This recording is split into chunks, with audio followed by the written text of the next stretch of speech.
have always thought of Tai Chi and was looking for the Tai Chi that I was reading the legends about.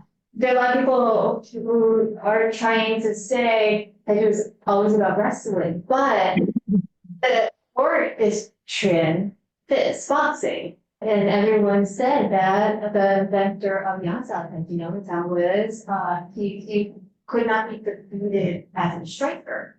That's why all of these things that Damian is introducing, it's just like, oh yeah, that. Single whip, whipping similarly, all these hook hands can be thrown anywhere. Ward off, you'll see this in Chinese fly and other styles. Somebody has it also. It's a whip. You're whipping with the back of your hand. It's a back fist or a back strike. And you can, like you just hit the whole thing. Lockdown, it's basically check, come over the top and back fist, or check, come underneath and back fist. These are very simple strikes. Here is a straight punch. If I do this, it's back fist punch, back fist punch, back fist punch, back fist slap to the ear and the head. Break the arm, chop, stab, smash. Okay. Here, when you see these moves, they're together. In the old dance style, they're not together. It's this. Their hips are moving like this. We learn it bilaterally because it's easier as a notation. When you see box the ears in the long form, you see this. That's not how it was done originally. It's this way. When you see bend bow to shoot a tiger, bend bow, shoot tiger, right? Bend the bow, right? Bend the bow. They mean a staff. But bend bow, shoot tiger is guard and punch, okay? Fair lady leaves the shuttles, okay? You see this, oh, this is straight tuck neck. You see this in tuck neck in other songs. Okay, this is just block and strike. Russian knee. What am I doing? I'm down blocking and stabbing him or punching him in the throat. It's very simple.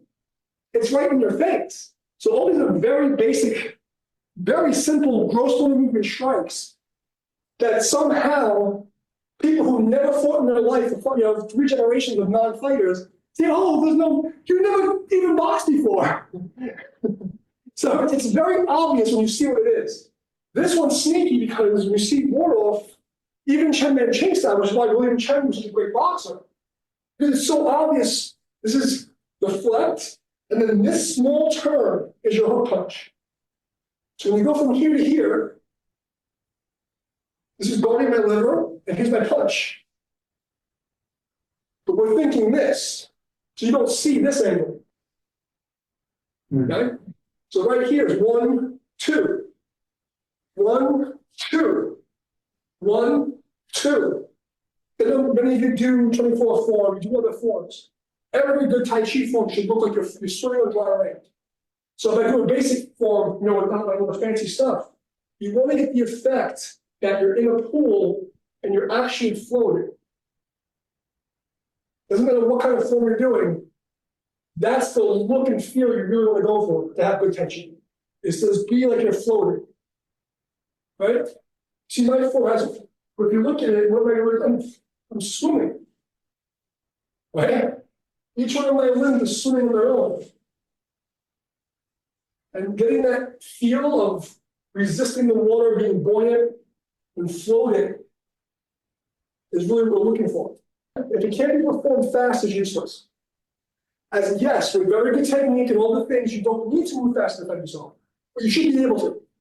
And if it doesn't feel good moving at a walking speed, it's probably wrong. Right? So all these moves, when I start doing it fast, should feel comfortable.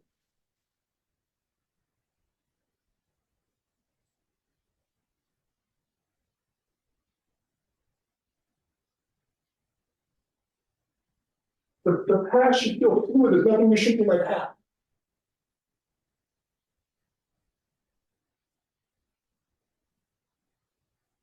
All the arcs make sense.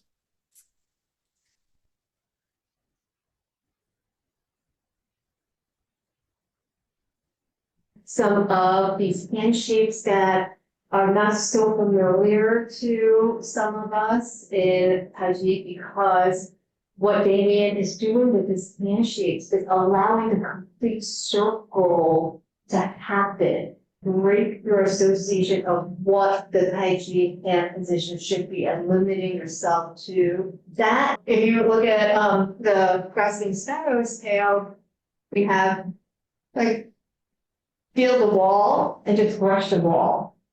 Don't bring it back. Just feel the wall, brush the wall and keep it to the wall. And then you're gonna find that when you get to the tabletop and you turn, there's a natural coil that's gonna happen to bring this hand into the bump cell. It's just very natural if you allow that to go. And then when you come forward, it's just gonna coil around very naturally then. Roll back is only to the shoulder. Once he's off axis, he's done. So now from here, you can pop the elbow here, you can pop the elbow here. Okay, I'm gonna grind on his elbow with his forearm. Now from here, I'm gonna take this hand and seal. This hand is a double trap. If Marvel's trying to take his right hand across his own left arm and tie himself up, this right hand will slap with a pop sign and slap it down, right? If he doesn't, it doesn't matter. I'm still gonna do the same thing. Now my elbow and my hand is guarding his body. From here, I'm gonna slap and chop with the neck, or I'm gonna pull and break that. So it's like it's crack and slap. So that would be a strike. Now I'm gonna press into his body here. At this point, I'm gonna come over, and that's when that teacup thing happens. If you're pressing on his body like this, when you come over to the next press, instead of me just pressing like this, you actually get this grinding into his body. If I do it how most people do rollback, they do this. Just imagine somebody's here. If I do this, what's gonna happen? He's gonna rush me. So what I do is I keep the elbow up. Now this barrier, he can't come in, he has to deal with this elbow.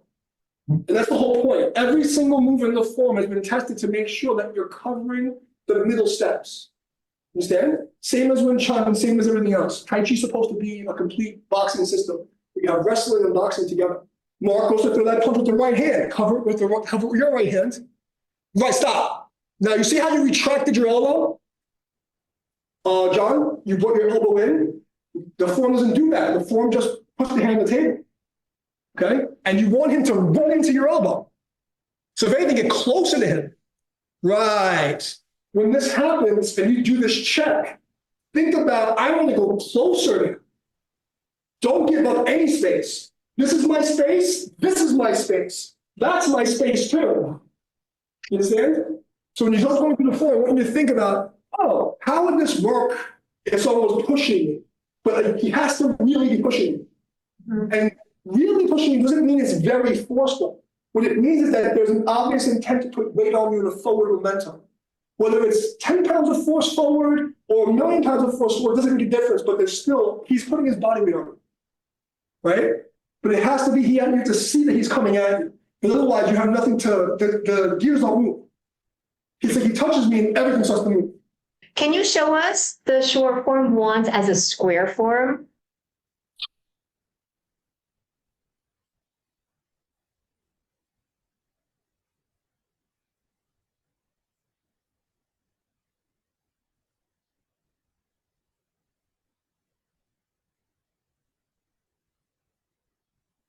So it's more cut, you power out. First, to make it practical, these are the gross movement strikes. Just big whips. That's the baby way to do forms to defend yourself. Big movements. Doesn't matter if it's sloppy. You're just trying to hit things. And then we finesse it more and more. To the point where this becomes a strike. That's a strike. That's a strike. That's a break. That's a strike. That's a strike. That's a strike. Grabbing, tearing, because all the little things are added more and more and more.